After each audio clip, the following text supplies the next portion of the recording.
Hello friends, easiest home gardening में आपका स्वागत है। फ्रेंड्स, आज हम लोग बात करेंगे मोगरा जैस्मिन की, जिसे कि अरेबियन जैस्मिन और संबाग जैस्मिन के भी नाम से जाना जाता है। इसका बॉटनिकल नेम जैस्मिनम संबाग है और ये ओलिशियाई फैमिली से बिलोंग करता है। और सबसे बड़ी बात मुझे ये बताते हुए बहुत खुशी हो रही है कि इसका नेटिव इंडिया है और ये हाई सेंटेड और पेरिनियल प्लांट है और इसकी बहुत सारी वैरायटी आपको नर्सरीज पे मिल जाएगी, जैसे कि मोतिया, सिंगल मोहारा, डबल मोहारा, राय जापानीज और रंबनम, सूजी मालीज इत्यादि बहुत सारी इसकी वैरायटी है जो कि आपको नर्सरी पे इजली जो है अवेलेबल हो जाएगा। ये ट्रॉपिकल क्लाइमेट का प्लांट है और इसे 10 से 35 डिग्री के बीच जो है इसे अच्छा लगता है। और इसके पॉट की बात करें तो इसके लिए 12 इंच का पॉट जो है पर्याप्त होता है। हालांकि जैसे ही आपका प्लांट अगर छोटा है तो आप पहले उसे छोटे पॉट में लगाइए और फिर धीरे धीरे करके आप बड़े पॉट में शिफ्ट करते जाइए। अगर मान लीजिए कि आपको 12 इंच तक ही आपको रखना है तो 12 इंच तक के बाद अगर रूट बाउंड होता है उसके बाद आप नीचे से और साइड से जो है रूट को काट करके फिर से आप लगा सकते हैं। तो उसके बाद से फिर जो है इसमें ग्रोथ जो है आपको स्टार्ट हो जाएगी। हालांकि मुझे नहीं लगता कि 12 इंच से ऊपर जो है इस प्लांट को लगाने की ज़रूरत है। ये 12 इंच में लगा हुआ है और बहुत ही अच्छे तरीके से इसमें फ्लावरिंग कर रहा है। और जब ये समर का सीज़न जब स्प्रिंग का सीज़न होगा तब उस समय जो है हम इसके ब्रांच को हम काट देंगे नीचे से, और ताकि न्यू ब्रांच निकले जिससे कि ज़्यादा से ज़्यादा हमें फ्लावरिंग प्राप्त होगा। और जब कटिंग करेंगे तो बहुत सारे ब्रांच हमें मिलेंगे और जब बहुत सारे ब्रांच मिलेंगे तो हमें फूल भी ज़्यादा ही मिलेंगे। इसके वाटरिंग की बात करें तो इसे वाटरिंग तभी करना है जब इसकी मिट्टी पूरी तरीके से ड्राई हो जाए, क्योंकि इस प्लांट को ज़्यादा नमी तो पसंद नहीं है। थोड़ा सा ड्राई कंडीशन में भी रह लेगा, लेकिन ज़्यादा नमी हुआ तो इसमें रूट रॉट की जो है प्रॉब्लम जो है आपको देखने को मिल सकती है।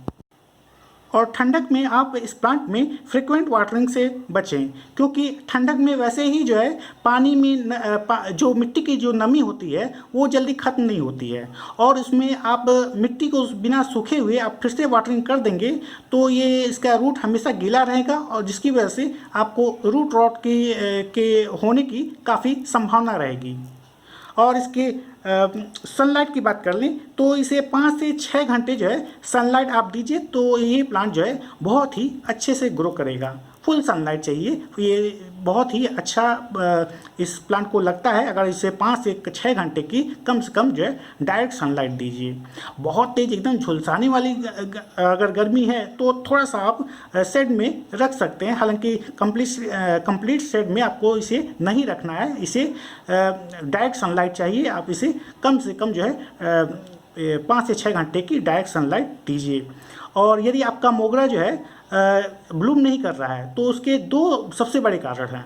एक तो ये कि आप जो है उतना सनलाइट नहीं दे रहे हैं जितनी इसकी रिक्वायरमेंट है। जैसे कि हमने बताया 5 से 6 घंटे की आप इसे डायरेक्ट सनलाइट दीजिए। यदि आप इसे डायरेक्ट सनलाइट नहीं देंगे तो ये फ्लावरिंग नहीं करेगा सही से। और दूसरा इस वजह से नहीं ब्लूमिंग करता है कि अगर उसमें लैक ऑफ न्यूट्रिशन हो जाए। लैक ऑफ न्यूट्रिशन की स्थिति में आप जो है ये इसमें अच्छे से फ्लावरिंग नहीं आएगा। आप उसमें अच्छा फर्टिलाइज़र यूज करेंगे, जैसे वर्मी कंपोस्ट आप यूज करते हैं तो वर्मी कंपोस्ट यूज कीजिए, राइस वाटर यूज करते हैं तो आप राइस वाटर यूज करिए। जो भी आपके पास फर्टिलाइज़र हो आप उस फर्टिलाइज़र का यूज कीजिए, क्योंकि ये प्लांट जो है बिना फर्टिलाइज़र के ये फ्लावरिंग नहीं करेगा। ये इसको समय समय पर यानी 15 से 20 दिनों पे आप इसमें इसकी मिट्टी को फर्टिलाइज करते रहिए तो ये बहुत ही अच्छे से ब्लूम करेगा। अभी कल जो है इस प्लांट में बहुत सारे जो है फूल खिले थे और फिर ये फिर शाम में बारिश हुआ, उसके बाद फूल झड़ गए और अभी कुछ ही फूल बचे हुए हैं और अभी देख रहे हैं अभी बहुत सारी कलियाँ जो है अभी हैं।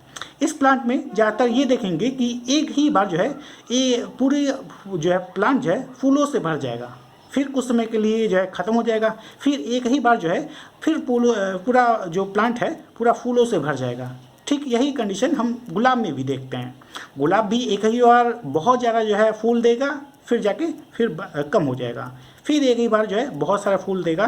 तो इस तरह से तरीके से ज़्यादातर जो फ्लावरिंग प्लांट है वो इस तरह से तरीके से फ्लावरिंग करता है। वो ऐसा इसलिए करता है क्योंकि जब फ्लावरिंग होने के बाद से फिर से फ्लावरिंग करने में उसे अच्छी खासी एनर्जी की ज़रूरत होती है। जब एनर्जी हो जाती है तब उसके बाद से ये जो है फिर से जो है फ्लावरिंग करने लगता है। तो ये रहा इसका फ्लावरिंग करने का कंडीशन। इस प्लांट की मिट्टी में वाटर लॉगिंग तो बिल्कुल ना हो, क्योंकि वाटर लॉगिंग होगा तो ये हमेशा जो है नमी बनी रहेगी इसके मिट्टी में, जिसकी वजह से आपको रूट रॉट की जो है समस्या जो है आपको देखने को मिल सकती है। और वाटर लॉगिंग ना हो इसके लिए आपको ज़रूरी है मिट्टी को वेल ड्रेन बनाइए, पोरस और फर्टाइल बनाइए। हालांकि सभी प्लांट के लिए ज़रूरी है कि उसकी मिट्टी जो है वेल ड्रेन होनी चाहिए। वेल ड्रेन का मतलब है कि आपने पानी दिया और बहुत ही जल्दी जो है जितना आपको ये प्लांट को जड़ें एब्जॉर्ब करेंगी पानी, और फिर जो एक्स्ट्रा पानी है वो फिर ड्रेनेज होल के रास्ते जो है निकल जाएगा।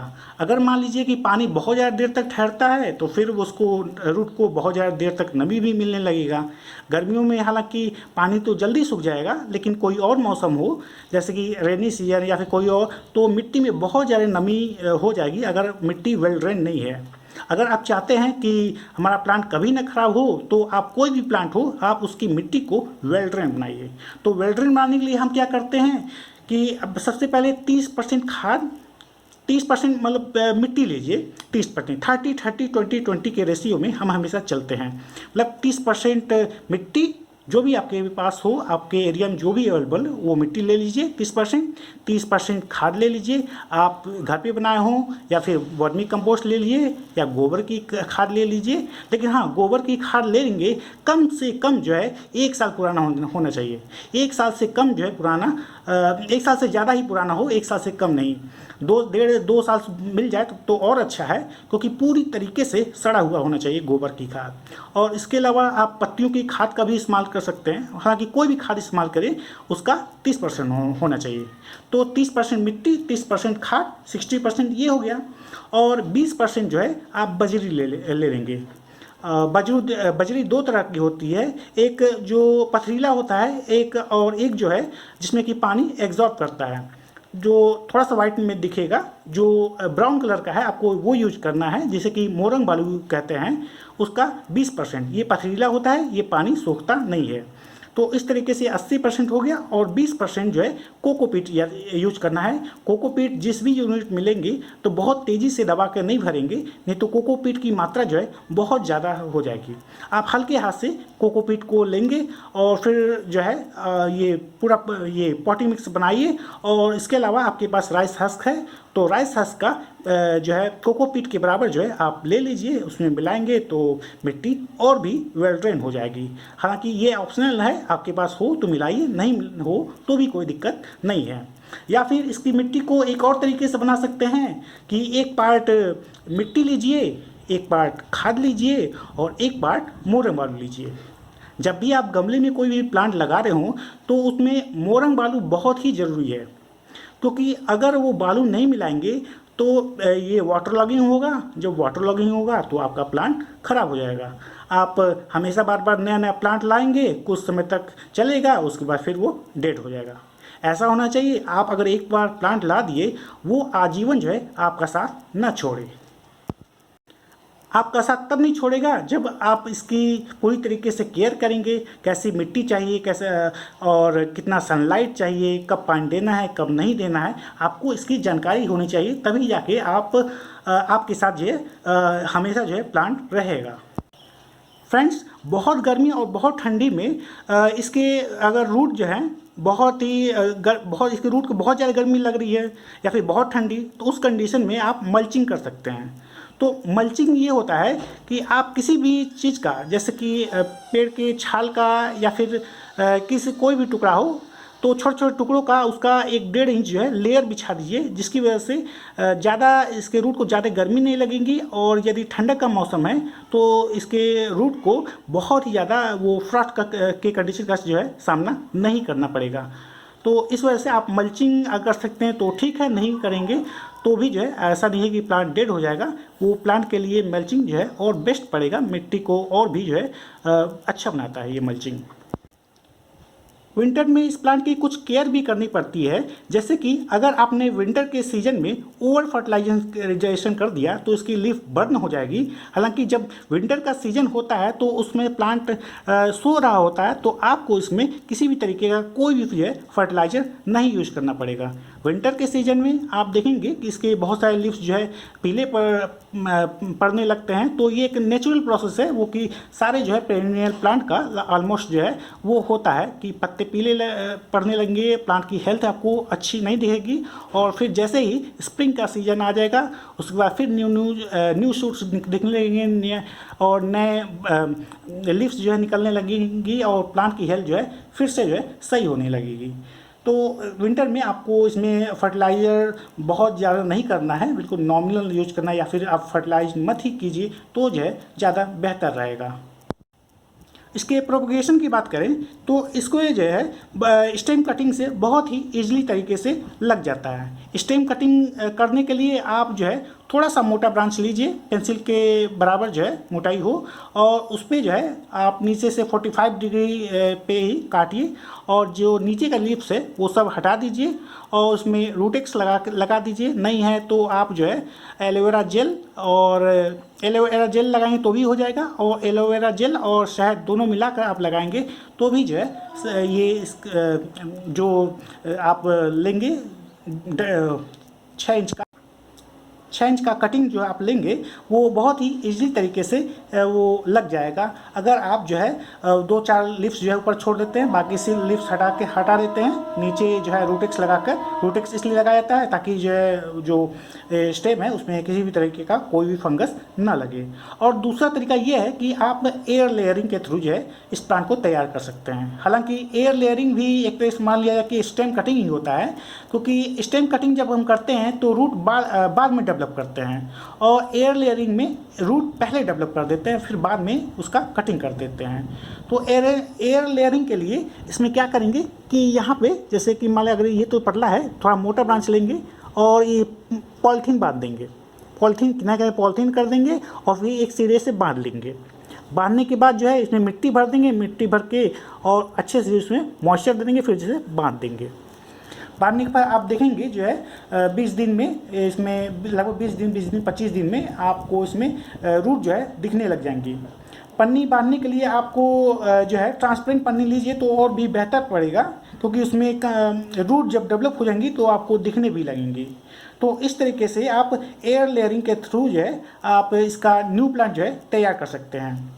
और सबसे बेस्ट रहता है कि ये जो भी आप कार्य करेंगे सबसे बेस्ट रहता है कि आप जो है रेनी सीजन कीजिए, तो बहुत ही अच्छे से जो है वो स्टेम कटिंग वो जो है लग जाएगी।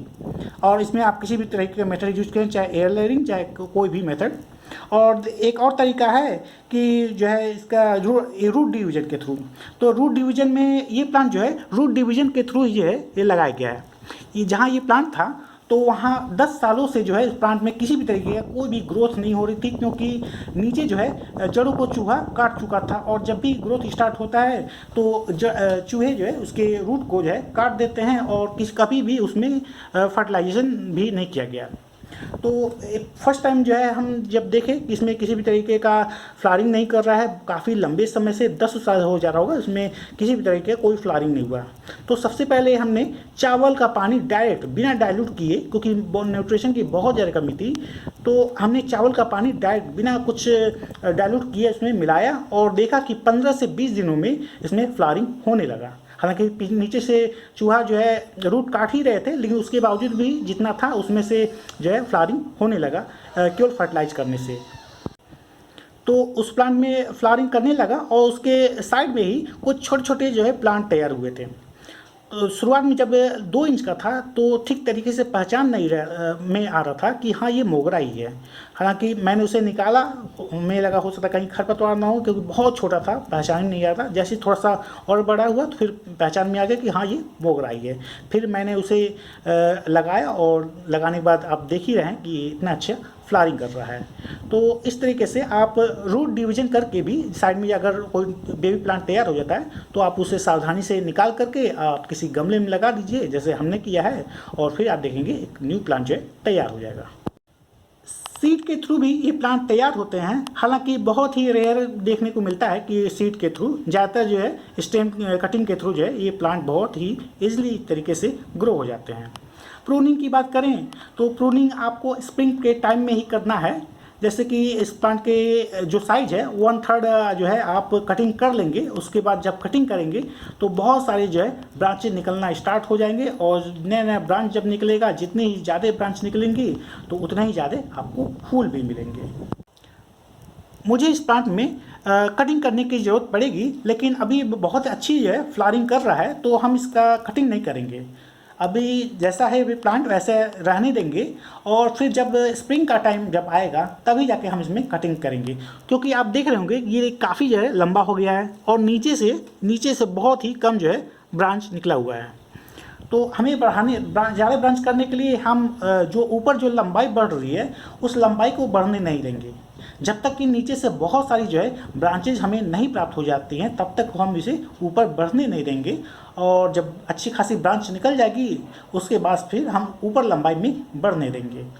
और ऊपर लंबाई में अगर आप बढ़ने देते हैं ऐसे ही बिना प्रून किए, तो आप ऐसे ही जो है थोड़ा सा स्टिक से सहारा देना पड़ेगा, ताकि इसके जो भी ब्रांच हैं वो एकदम से नीचे ना लटक जाएं।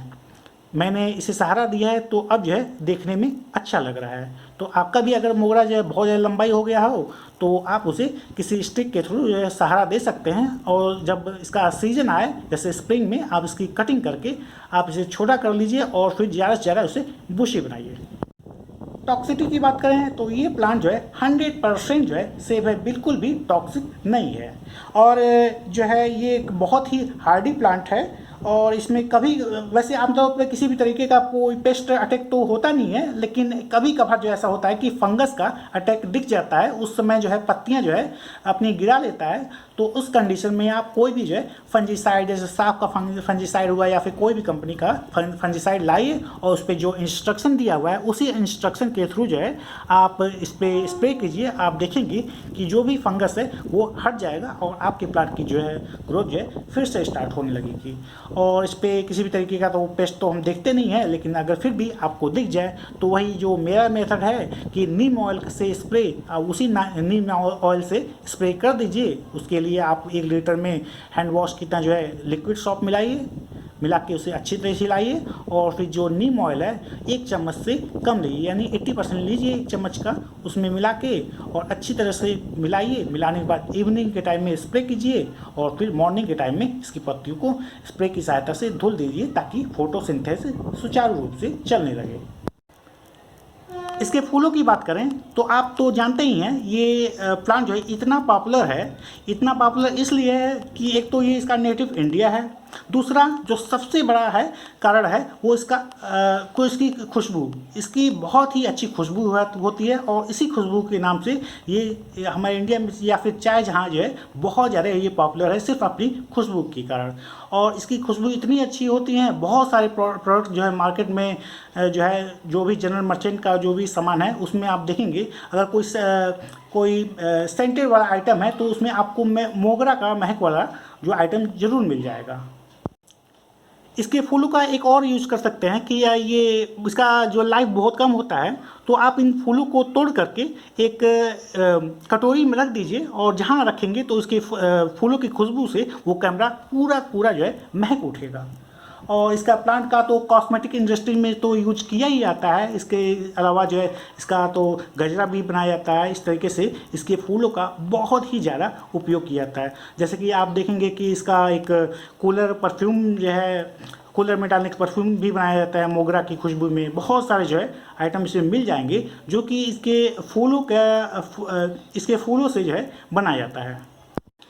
इसके फूलों से जैस्मिन टी बनाई जाती है, और इसके अलावा इनको फूलों का तो पूजा में इस्तेमाल होता ही है। तो इस तरीके से इनके फूलों का बहुत ही ज़्यादा उपयोग किया जाता है, और ये काफ़ी हैवी जो है फ्लावरिंग करता है। एक साथ जो है बहुत सारे फ्लावर आपको देखने को मिल जाएंगे।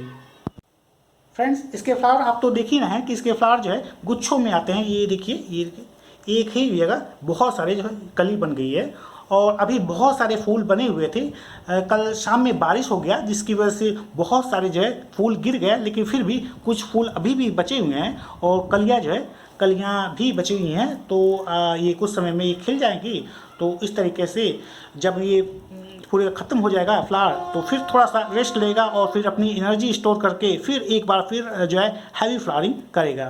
तो इस तरीके से आप देखेंगे कि एक बार प्लांट जो है बहुत ज़्यादा फूल दे रहा है, फिर थोड़ा रेस्ट कर रहा है, फिर फूल दे रहा है, फिर रेस्ट कर रहा है। तो इस तरीके से इसकी पूरी प्रक्रिया जो है चलती रहती है। फ्रेंड्स, अगर आपके पास जैस्मीन है तो आप उसे 12 इंच का गोलाकार जो है पॉट दीजिए तो बहुत ही अच्छा रहेगा। हालांकि प्लांट के लिए तो मिट्टी का पॉट जो है सबसे बेस्ट होता है, लेकिन हम अपनी सुविधा के लिए हम अपने प्लास्टिक का पॉट जो है यूज करते हैं ताकि इसे एक स्थान से दूसरे स्थान तक ले जाने में सुविधा हो। और दूसरा जो है, जब बरसात होता है तो गमले पे मिट्टी जो है आ जाती है, तो उसे धुलना बिना हाथ लगाए जो है प्लास्टिक के गमले को धुल सकते हैं, जो कि मिट्टी के गमले में ऐसा संभव नहीं है। मिट्टी के गमले में मिट्टी बहुत ही जो है चिपक जाता है, उस पर धूल गर्दा जो कि आसानी से साफ नहीं होता है और समय समय पर उस पर कलर भी लगाने की ज़रूरत पड़ती है। और ये सब जो है इन्हीं के कारण जो है हम जो है प्लास्टिक का यूज करते हैं हम अपनी सुविधा के लिए। लेकिन प्लांट तो के लिए तो बेस्ट है। अगर सिर्फ आप प्लांट के बारे में सोचते हैं तो बेस्ट है कि आप जो है मिट्टी के जो है गमले का इस्तेमाल करिए। मिट्टी के अलावा और किसी भी तरीके का, चाहे सीमेंट का, सेरेमिक का या किसी भी चीज़ का आप इस्तेमाल मत करिए अगर आप सिर्फ प्लांट के बारे में सोचते हैं तो। फ्रेंड्स, इसकी मिट्टी देखिए, आपको इसकी मिट्टी है ड्राई मिलेगी, लेकिन अभी इसमें मॉइस्चर अवेलेबल है। अभी हम दिखा रहे हैं, ये कुछ इसे सहारा देने के लिए मैंने लगाया है और इसकी मिट्टी है देखिए, इसमें कुछ जो है नमी ऐसे दिख जाएगी बिना छुए।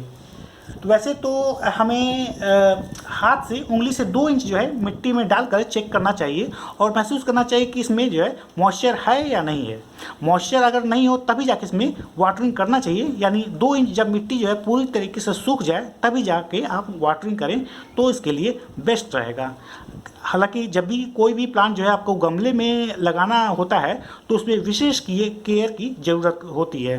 ज़मीन में लगा हुआ है तब तो ये बिल्कुल भी आपको केयर करने की ज़रूरत नहीं है, लेकिन जब हम गमले में लगाते हैं तो ये सिर्फ लिमिटेड जो है न्यूट्रिशन होता है, इसी मिट्टी में ही सभी कुछ इसको करना है। तो समय पर इसमें फर्टिलाइज़र का यूज करिए और जब मिट्टी सूख जाए तभी जाके आप वाटरिंग करिए और इसे 4-5 घंटे कम से कम जो है डायरेक्ट सनलाइट दीजिए तो ये प्लांट जो है बहुत ही अच्छे से फूल आएंगे इस प्लांट में।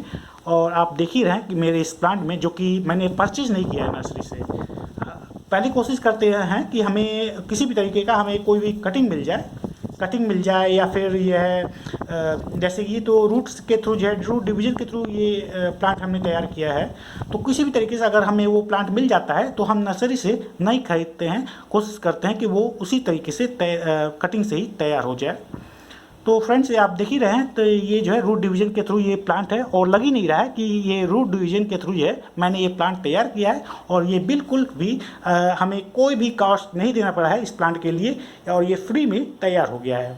फ्रेंड्स, अगर आपके पास नॉलेज है तो आपको जो है प्लांट जो है खरीदने की ज़रूरत नहीं है। अगर आपके रिलेटिव या दोस्त के पास, किसी के पास भी या फिर कहीं से भी आपको कटिंग मिल जाता है तो बहुत ही ईजिली तरीके से आप इसे स्टेम कटिंग के थ्रू जो है ग्रो कर सकते हैं। हम इस प्लांट में अलग से कोई भी फर्टिलाइज़र नहीं यूज करते हैं। जब हम इसमें वाटरिंग करते हैं उसी समय जो है राइस वाटर जो है मिला देते हैं। तो हम 12:1 के रेशियो में राइस वाटरिंग करते हैं, यानी 12 यूनिट जो है नॉर्मल वाटर रहेगा और 1 यूनिट जो है राइस वाटर रहेगा।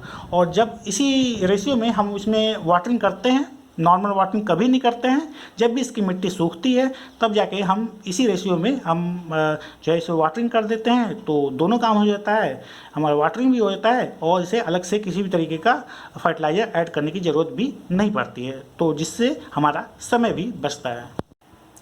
इसके अलावा मैं खाद के रूप में अंडे के छिलके का यूज किया है। अभी जो है वाइट वाइट थोड़ा थोड़ा दिख रहा होगा, ये अंडे के छिलके हैं। तो अंडे के छिलके को मैं थोड़ा साफ़ करके और उसे धूप में सुखा लेता हूँ। सुखाने के बाद ईंट या फिर हथौड़े से मार कर उसे चूरा बना देते हैं। जितना हो सके उतना जो है आप उसे चूरा बना लीजिए, इतना महीन कर लीजिए। अगर ग्राइंड कर सकते हैं मिक्सर में तो और भी बेस्ट है, जितना महीन होगा उतना ही बेस्ट है। लेकिन हम हथौड़ी से ही चूरा करके इसमें डाल देते हैं। थोड़ा सा जब मोटा रहेगा, थोड़ा प्लांट को एग्जॉर्ब करने में थोड़ा सा टाइम लगेगा, लेकिन वो भी जो है वो मिट्टी में मिल जाएगा पूरी तरीके से, और उसमें का न्यूट्रिशन जो है प्लांट लेने लगेगा। तो एक तो अंडे का छिलका हुआ, और दूसरा राइस वाटर हुआ, और जो तीसरा जो फर्टिलाइज़र हम यूज़ करते हैं ये टी को, जो भी बेकार टी होता है उसे हम सुखा करके और उसके जो टॉप लेयर पे है उस पर डालते हैं और फिर जो है गुड़ाई कर देते हैं। तो एक तरीका ये हो गया टी वाला। और जो चौथा चीज़ है कि हम प्याज के छिलके का पानी का यूज करते हैं। किचन में एक डिब्बा रख दिया है, उस डिब्बे में हम जो है प्याज के छिलके को इकट्ठा करते हैं। हमें कुछ नहीं करना पड़ता है, एक डिब्बा रखे हैं, जो भी किचन में काम करता है वो छिलके को उस डिब्बे में डालता है, और जो है पानी जो है पहले से मिला रहता है उस डिब्बे में, और हमें कुछ नहीं करना पड़ता है। उस डिब्बे को उठाकर बाल्टी में डालते हैं और उसे थोड़ा सा जो है डाइल्यूट करके अपने जो भी फ्लावरिंग प्लांट में उसमें दे देते हैं। तो इससे जो है प्याज के छिलके के पानी से काफ़ी अच्छी जो है फ्लावरिंग जो है देखने को मिलेगी, क्योंकि प्याज के छिलके में काफ़ी मात्रा में पोटेशियम होता है। और इसके अलावा बनाना पील में भी काफ़ी अच्छी खासी संख्या में मात्रा में पोटेशियम होता है। तो उसे यूज करने के लिए आप बनाना पील को आप सुखा लीजिए। सुखाना बेहतर रहेगा। आप जो है डायरेक्ट भी डाल सकते हैं, लेकिन गर्मियों में इससे फंगस होने का चांसेस रहेगा। तो सुखाने के बाद उसे पानी में 1 से 2 दिन के लिए छोड़ दीजिए, और जो वाटर है जो बनाना पील का उसे आप डाइल्यूट करके जो है आप प्लांट में देंगे, तो आप देखेंगे जो भी आपका प्लांट है उसमें बहुत ही अच्छी संख्या में फ्लावरिंग आपको देखने को मिलेगी। तो इस तरीके से हम अपने प्लांट में ये 3 फर्टिलाइजर अब तक यूज कर चुके हैं। एक राइस वाटर या फिर दाल वाटर, दोनों यूज करते हैं। जो किचन में जब भी खाना बनता है तो दोनों इकट्ठा होता है। तो राइस या दाल वाटर, और दूसरा है कि प्याज के छिलके का पानी, और जो तीसरा है वो एक और ये अंडे का छिलका। तो अब तक हम 3 तरह के फर्टिलाइज़र यूज कर किए हैं। आप चाहते हैं तो और यूज करना किसी तरीके का तो आप भी यूज कर सकते हैं, लेकिन हाँ ध्यान में ये बात रखिए कि आप बहुत सारा चीज़ को एक साथ यूज़ करेंगे तो पूरा मिला के जो है फर्टिलाइज़र बहुत ज़्यादा होगा तो फिर प्लांट को नुकसान भी कर सकता है। तो आप इस बात का जरूर ख्याल करिए कि फर्टिलाइज़र जो है बहुत ही ज़्यादा ना होने पाए। अगर फ्रेंड्स आप वर्मी कंपोस्ट का यूज़ करते हैं तो आप 15 से 20 दिनों में आप एक मुट्ठी 1 या 2 मुट्ठी जो है आप दे सकते हैं। तो ये अगर थोड़ा ज़्यादा भी हो जाए तो ये नुकसान नहीं करेगा, और कोई भी ऑर्गेनिक चीज़ अगर डालें तो ये अगर थोड़ा सा भी अमाउंट ज़्यादा हो जाता है तो प्लांट को नुकसान नहीं करता है। और कोशिश करते हैं कि हम तो अपने प्लांट में आज तक कभी भी केमिकल फर्टिलाइज़र का यूज़ नहीं किए हैं। अगर आप केमिकल फर्टिलाइज़र का यूज़ करना चाहें तो एक बैलेंस जो है फर्टिलाइज़र है इसमें आप दे सकते हैं, जिससे कि इस प्लांट की जो है ग्रोथ अच्छी रहेगी। लेकिन हमारा रिकमेंडेशन ये रहेगा कि आप किसी भी तरीके का फर्टिलाइज़र जो है, चाहे केमिकल हो चाहे कोई भी, किसी भी तरीके का फर्टिलाइज़र जो है खरीदने में आप पैसे इन्वेस्ट मत कीजिए। आप जो है जो भी घर की बेकार चीज़ें होती हैं जिन्हें कि फेंक दिया जाता है, उन्हीं बेकार चीज़ों को आप अपने गार्डनिंग में आपको अपनी गार्डनिंग में यूज करना है। और फिर इससे ये क्या होगा कि जो इन्वायरमेंट है वो साफ़ सुथरा भी रहेगा, और जो वेस्ट चीज़ें रहेंगी वेस्ट चीज़ों को ये प्लांट जो है एब्जॉर्ब कर लेगा। तो इससे डबल फ़ायदा हमें मिलेगा। आसपास जो है जो कचरे की समस्या है वो भी नहीं रहेगी, और जो है जो भी उसे जो पैसे की भी बचत होगी। तो हम तो अब तक यही करते हैं। हमने आज तक जो है सिर्फ एक बार जो है वर्मी कंपोस्ट खरीदा था, उसके बाद से हमें इतना महंगा पड़ा, हमने किसी तरीके का फर्टिलाइज़र खरीदना ही छोड़ दिया। उसके बाद से फिर हम खुद जो है कंपोस्ट बनाते हैं। कंपोस्ट बिन के थ्रू जो भी कचरा आता है सारे कचरे को जो है इस्तेमाल करते हैं, ऑलमोस्ट कचरे को इस्तेमाल करते हैं, और फिर जो है उसी से हम मिट्टी जो पॉटिंग सॉइल है उससे बनाते हैं। तो हमें किसी भी कोई भी खाद जो है खरीदना भी नहीं पड़ता है, और समय समय पर जो इसमें खाद देना पड़ता है उसकी भी बचत हो जाती है। जो राइस वाटर होता है, हम उस राइस वाटर का यूज़ करके हम अपने प्लांट को फर्टिलाइज भी कर देते हैं। तो वैसे तो राइस वाटर नाली में चला जाएगा, लेकिन हम उस जो है उसका यूज़ करते हैं पतला करके सारे प्लांट्स में। और प्याज के छिलके को भी फेंक दिया जाता है, तो हम उसको पानी में डालकर उसे 1 दिन 2 दिन छोड़ते हैं, उसके बाद डाइल्यूट करके डालते हैं, जिसकी वजह से प्लांट की रिक्वायरमेंट भी पूरी हो जाती है। और जो छिलका है, छिलके को भी हम फेंकते नहीं हैं, छिलके को फिर हम कंपोस्ट बिन में डाल देते हैं, तो फिर उसका हम अच्छे से खाद बना लेते हैं। तो यानी कुछ भी हमको फेंकने की ज़रूरत नहीं पड़ती है, हम सारे के सारे जो है वेस्ट चीज़ों को अपने गार्डनिंग में यूज़ करते हैं। और बेहतर गार्डनिंग यही रहेगी जब आप वेस्ट चीज़ों को अपने गार्डनिंग में यूज करें, यानी ताकि आसपास की जो कचरे की समस्या भी उससे भी मुक्ति मिल जाए, और जो है आपके घर की शोभा, प्लांट लगा के आपके घर की शोभा भी बढ़ाई जा सके। तो फ्रेंड्स, ये रहा ओवरऑल जो मोगरा प्लांट का केयर।